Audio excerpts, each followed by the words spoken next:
Okay, let's see what we got here. We have this is a standard DragonLink V1. It does not have the data port. If you need to upgrade the firmware, you need to send it to Mike in Florida. I think he just charges for the postage is all. There's like $10 is all.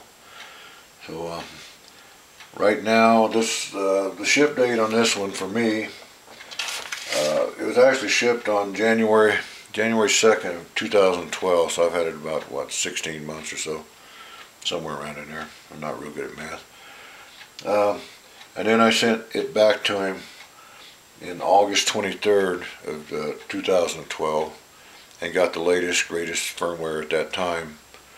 I had him do the transmitter and the 2 receivers. And these are the 12-channel receivers. They're model C. 12C is what they are, with the red PCB board. Got a couple of jumpers on there I'm going to take off. So I imagine you're more interested in if it's working or not. It comes with a dummy plug.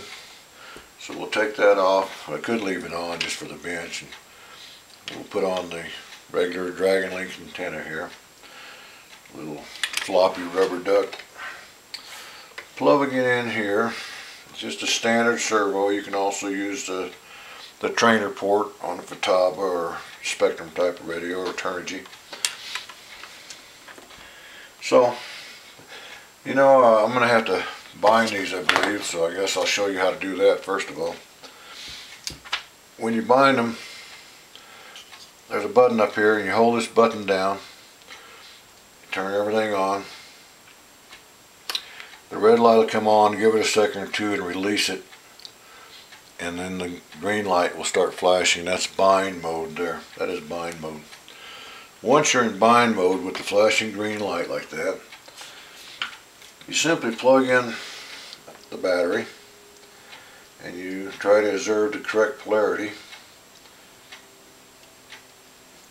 These don't have the fancy Christmas tree LEDs on them like the latest ones do, but they work just fine.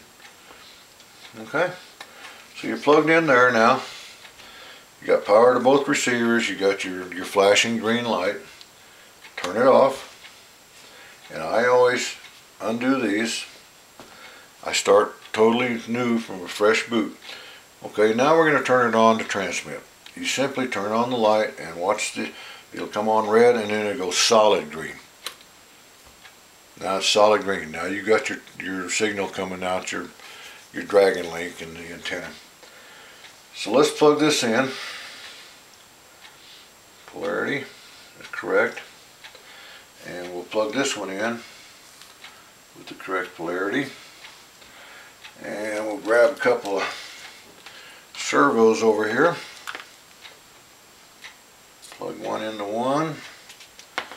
And we'll plug this one into channel 2.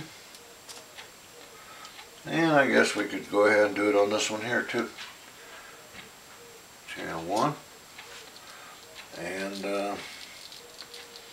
here's one. Channel 2. Now, let's see if they work. Here's the one, and we just bound it.